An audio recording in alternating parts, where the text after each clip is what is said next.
Okay mga kaersa, so meron tayong LG dito, no, pinadala, no power, walang response ang power, at i-check natin to ngayon mga kaersa kung ano nangyari dito.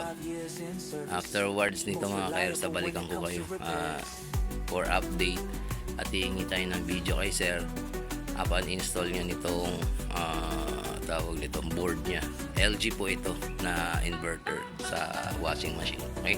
Thank you and God bless. Good day mga sir, ako nga pala si Alejandro, yung nagpagawa ng LG na board kay Sir Ersa. So ang issue niya is walang power nung pinadala ko sa kanya. So ngayon, ito nyo naman, may ilaw na siya. Also, ito yung pagkakagawa ni Sir Ersa. Napakalinis, may pinalutang parts dun sa board para ma-fix. So ngayon, titest ko na if working yung board.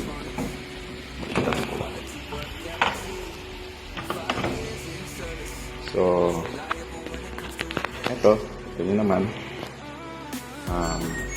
gumagana na siya, may ilaw, all buttons are working.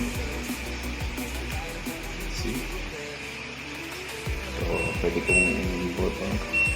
So back to business na yung washing machine ko. Maraming salamat Sir Ersa. So pag in-start ko siya, mag-door error siya kasi nga di nakaayos yung dito. Pero all goods na. Thank you very much sir. Ersa, pinadala dito sa shop, LG na board galing kay Sir Alejandro. At yan, after ng repair natin, okay na siya, may power na. Yan. So update na lang natin si Sir. At manghingi tayo sa kanya ng video update upon install niya nito. Okay? Thank you and God bless mga ka-Ersa. Sa electronics, best quality work guaranteed. 5 years in service, most reliable when it comes to repairs.